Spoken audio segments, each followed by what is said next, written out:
এই বাক্য কেইটালৈ মন কৰা Number 1, the boys are playing in the field. Number 2, she is fond of tea. Number 3, the cat is sitting on the table. এই বাক্য তিনিটাত লক্ষ্য কৰিলে দেখা যায় প্ৰথম বাক্যটোত in, দ্বিতীয় বাক্যটোত of আৰু তৃতীয় বাক্যটোত on ব্যৱহাৰ হৈছে এই বাক্য তিনিটাত থকা in, of আৰু in এই হৈছে প্ৰিপজিশন প্ৰিপজিশন সমূহে সাধাৰণতে বাক্যৰ কোনোবা দুটা শব্দ বা দুটা অংশৰ মাজত এটা সম্পৰ্ক স্থাপন কৰে নিশ্চয় ওপৰৰ বাক্য তিনিটা লক্ষ্য কৰিলে তোমালোকে দেখিবা the boys are playing আৰু the field এই দুটা অংশ মাজত in প্ৰিপজিশনে কি কৰিছে সম্পৰ্ক স্থাপন কৰিছে ঠিক সেইদৰে 2 নম্বৰ বাক্যৰ 3 নম্বৰ বাক্যটো অফ আৰু অনে বাক্যৰ দুটা অংশ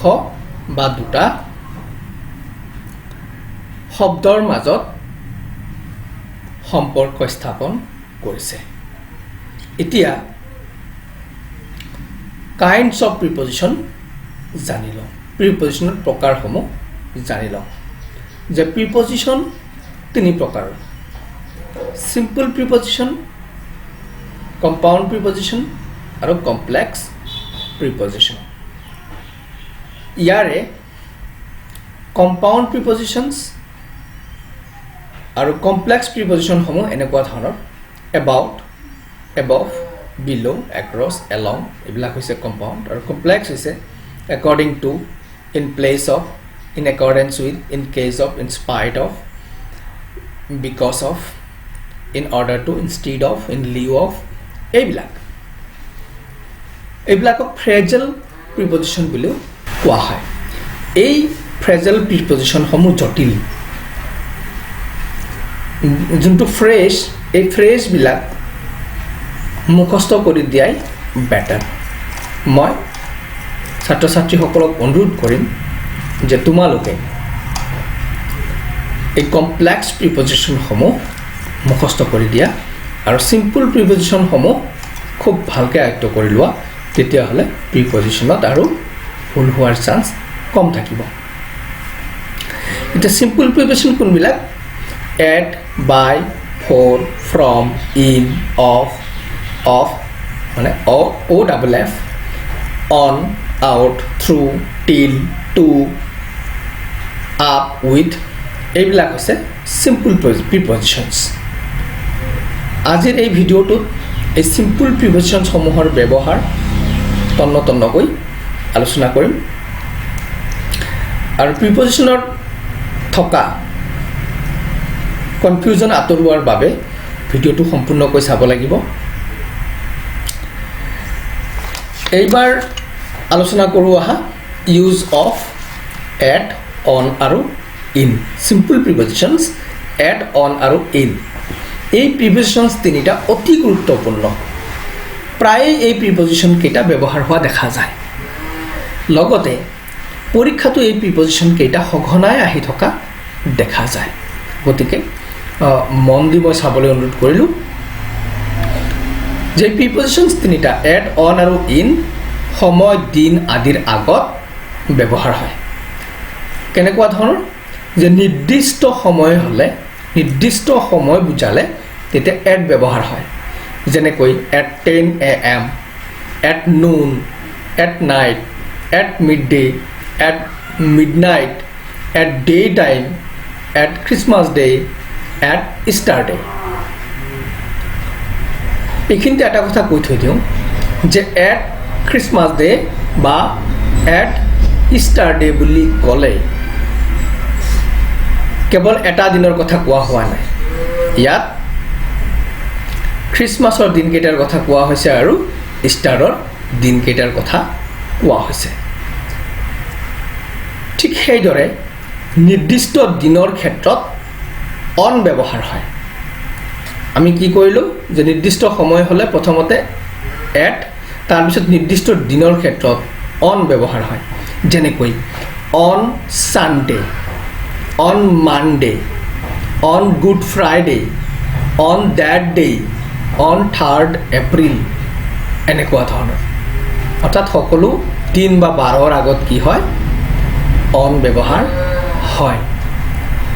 তাৰপিছত বেলা মাহ ঋতু বছৰ আদিৰ ক্ষেত্ৰত ইন ব্যৱহাৰ হয় উদাহৰণ হিচাপে in the evening in the morning in the afternoon in summer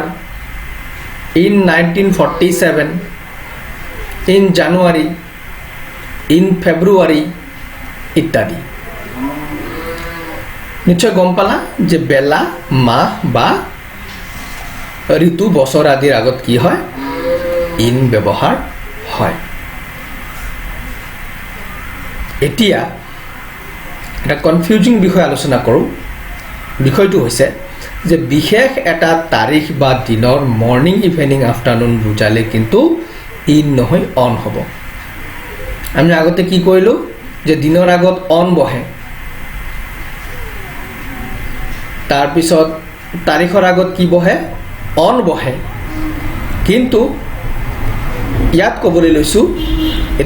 লৈছোঁ যে কোনো এটা বিশেষ তাৰিখ বা দিনৰ যদি মৰ্নিং ইভিনিং মানে বেলা বুজায় মৰ্নিং ইভিনিং বুজায় আফটাৰনুন বুজায় তেতিয়াহ'লে কিন্তু ইন নহয় অন হয় ফৰ এক্সাম্পল উদাহৰণ দিলেহে ভালকৈ বুজি পোৱা সহজ হ'ব যেনে the meeting will be held in the morning এটা ইন দ্য মৰ্নিং এটা বেলা বুজাইছে ৰাতিপুৱাৰ ভাগ বুজাইছে গতিকে ইয়াত ইন ব্যৱহাৰ হৈছে ই সাধাৰণ কিন্তু পিছৰ বাক্যটোলৈ মন কৰা the meeting will be held on the morning of Monday next ইয়াত কিন্তু মৰ্নিঙৰ আগত কি বহিছে অন বহিছে মই এইটোৱে ক'বলৈ ওলাইছোঁ কিয় বহিছে যে ই বিশেষ এটা দিনৰ ৰাতিপুৱাৰ কথা কোৱা হৈছে মৰ্নিঙৰ কথা কোৱা হৈছে বা বেলাৰ কথা কোৱা হৈছে সেইকাৰণে ইয়াত অন ব্যৱহাৰ হৈছে কেনেকৈ on the morning of next Monday next ইয়াৰে অহা সোমবাৰৰ ৰাতিপুৱাৰ কথা কোৱা হৈছে বিশেষ বাৰটোৰ সেই বেলাটোৰ কথা কোৱা হৈছে নিৰ্দিষ্ট বেলাটোৰ কথা কোৱা হৈছে সেইকাৰণে ইয়াত অন হৈছে আৰু এটা এক্সাম্পল সেইদৰে she will arrive here on the afternoon of 26th January ইয়াত আফটাৰনুনৰ আগত কি বহিছে অন বহিছে সচৰাচৰ ইন হয় কিয় অন বহিছে যে ই 26 জানুৱাৰীৰ আবেলিৰ কথা কোৱা হৈছে এইটো স্পেচিফিক বিশেষ এটা দিনৰ বিশেষ এটা তাৰিখৰ বা বিশেষ এটা দিনৰ মানে পুৱা বা মৰ্নিং বুজাইছে নিশ্চয় তোমালোকৰ এইখিনি ক্লিয়াৰ হ'ল এইবাৰ আলোচনা কৰিবলৈ লৈছোঁ অন টাইম আৰু ইন টাইম টাইমৰ আগত কি হয়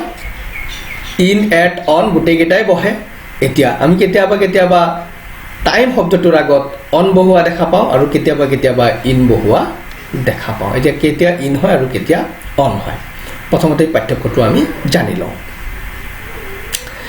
অন টাইম বুলিলে নিৰ্দিষ্ট সময়ত বুজায় আৰু ইন টাইম বুলিলে দেৰি নোহোৱা বুজায় পলম নোহোৱা বুজায় পুনৰ কৈছোঁ অন টাইম বুলিলে নিৰ্দিষ্ট সময়ত বুজায় আৰু ইন টাইম বুলিলে দেৰি নোহোৱা বুজায় এতিয়া আমি উদাহৰণত কথাখিনি জানি লওঁ উদাহৰণ হিচাপে the 10 a.m. train started on time এই বাক্যটোত টাইমৰ আগত অন ব্যৱহাৰ হৈছে কিয় যে ই নিৰ্দিষ্ট সময়ত বুজাইছে কেনেকৈ the 10 AM train started on time, অৰ্থাৎ 10 বজাৰ ৰেলগাড়ীখন 10 বজাতেই এৰিছে, সময়মতে এৰিছে, নিৰ্দিষ্ট সময়ত এৰিছে, সেইকাৰণে ইয়াত কি হৈছে অন। নেক্সট দ্বিতীয় বাক্যটো পঢ়িলে আৰু ক্লিয়াৰ হ'ব। They arrived in time for the 10 AM train. ইয়াত আকৌ কি কৰা হৈছে, they arrived in time for the 10 AM train. ইয়াত টাইমৰ আগত ইন ব্যৱহাৰ হৈছে কিয়, যে সিহঁতে 10 বজাৰ ৰেলগাড়ীখনৰ বাবে 10 বজা বা তাৰ আগতেই গৈ ষ্টেচন পাইছে। অৰ্থাৎ ইন টাইম বুলি ক'লে দেৰি নোহোৱা বুজায়, নিৰ্দিষ্ট সময়টোৰ আগতেই কামটো হোৱা বুজাইছে। ইন টাইম মানে দেৰি নোহোৱা। 10 বজাৰ গাড়ী ৰেলৰ কথা কোৱা হৈছে যে 10 বজা বা তাৰ আগতেই গৈ মানুহখিনি পাইছে, গতিকে নিৰ্দিষ্ট সময় বা তাৰ আগতেই হোৱা বুজালে ইন হয়, আকৌ নিৰ্দিষ্ট সময়ত বুজালে কি হয় অন হয়। নিশ্চয় অন আৰু অন টাইম আৰু ইন টাইমৰ পাৰ্থক্য তোমালোকে বুজি পালা। এতিয়া আমি আলোচনা কৰোঁ অন্য এটা কথা, কি যে আমি যদি সচৰাচৰ কোনো ঠাইলৈ যাওঁ, গ'লে আমি ইংৰাজীত কিহেৰে যাওঁ সেই কথাটো যদি সোধা হয়, তেতিয়াহ'লে আমি কেনেকৈ কওঁ যে আমি I went to Delhi by train. আমি এনেকৈ কওঁ যে দিল্লীত মই ট্ৰেইনেৰে গৈছিলোঁ। ঠিক তেনেকৈ বাছেৰে গ'লে বাই বাছ, ফ্লাইটেৰে গ'লে বাই ফ্লাইট, কাৰেৰে গ'লে বাই কাৰ, এইদৰে আমি কওঁ। যদি আমি খোজকাঢ়ি যাওঁ তেতিয়াহ'লে কিন্তু আমি বাই ফুট বুলি নকওঁ, আৰু ক'লে ইনকাৰেক্ট হ'ব। আমি কি ক'ম অন ফুট। আৰু যদি ঘোঁৰাৰ পিঠিত বা হাতীৰ পিঠিত উঠি যাওঁ তেতিয়াহ'লে on horseback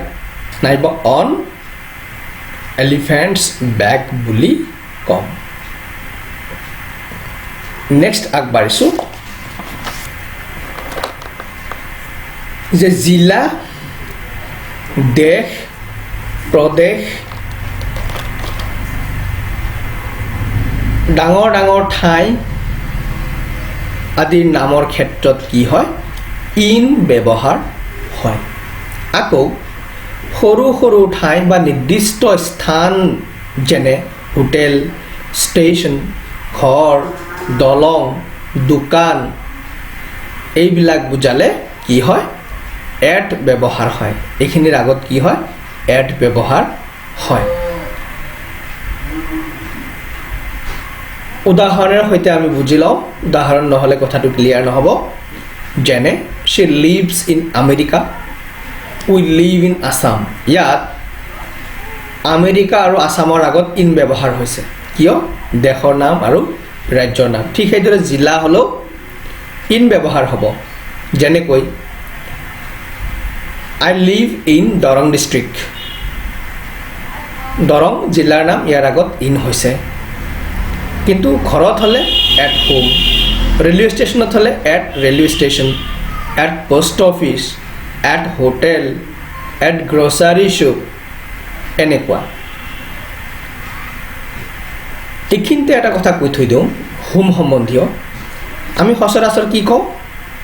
I am going to home বুলি কওঁ, এয়া আমি ফুলকৈ কওঁ। আই এম গয়িং টু হোম নহয়, হোমৰ আগত কোনো কেৱল ছিংগুল হোম শব্দটো থাকিলে তেতিয়াহ'লে টু প্ৰিপজিশ্যন নবহে, কোনো প্ৰিপজিশ্যনেই নবহে। তেতিয়া আই গ' হোম হ'ব, আই গ' টু হোম নহয়, I am going to home নহয়, I am going home. To কেতিয়া হ'ব যেতিয়া হোম শব্দটোৰ আগত কোনো নাউন বা প্ৰনাউন বহিব। যেনেকৈ I am going to my home, I am going to his home, তেতিয়া হ'ব, কাৰণ হোম শব্দৰ আগত প্ৰনাউন বহি গ'ল। নিশ্চয় এই কনফিউজিংটো দূৰ হ'ল। ইয়াৰ পিছত আহিছোঁ নগৰ বা গাঁৱৰ ক্ষেত্ৰত কওঁতাৰ দৃষ্টিভংগী বা অৰ্থৰ ওপৰত ভিত্তি কৰিহে এট বা ইন বহে সচৰাচৰ আমি কি গাঁৱৰ আগত নগৰৰ আগত ইন এট বহাওঁ যেনেকৈ তেজপুৰ নগাঁও শিলচৰ এনেকুৱা নগৰবিলাকৰ নামৰ আগত আমি কি বহাওঁ এট বহাওঁ আকৌ কেতিয়াবা কেতিয়াবা গুৱাহাটীৰ আগত ইনো বহুৱা দেখা যায় আকৌ কেতিয়াবা এটো বহুৱা দেখা যায় আমাৰ মনলৈ প্ৰশ্ন আহে যে আমি কিয় এট বা ইন বহে ইয়াত নিশ্চয় বুজি পালোঁ যে নগৰ বা গাঁৱৰ ক্ষেত্ৰত কি হয় কওঁতাৰ দৃষ্টিভংগীৰ ওপৰত ভিত্তি কৰিহে এট বা ইন বহে যদি কওঁতাজনে সেই ঠাইখনক নগৰখনক বা সেই ঠাইখনক বহুত ডাঙৰ এলেকা হিচাপে গণ্য কৰে মাটিকালি বহুত বৃহৎ বুলি গণ্য কৰে কিমান বৰ্গ ফুট বা বৰ্গ কিলোমিটাৰ বুলি গণ্য কৰে তেতিয়াহ'লে ডাঙৰ ঠাই হিচাপে গণ্য কৰিলে কি হ'ব ইন বহিব আৰু যদি সামান্য এটা ঠাই বুলি গণ্য কৰে স্থান বুলি গণ্য কৰে নিৰ্দিষ্ট এটা স্থান বুলি গণ্য কৰে তেতিয়াহ'লে কিন্তু এট বহিব নিশ্চয় ক্লিয়াৰ হ'ল নেক্সট আহিছোঁ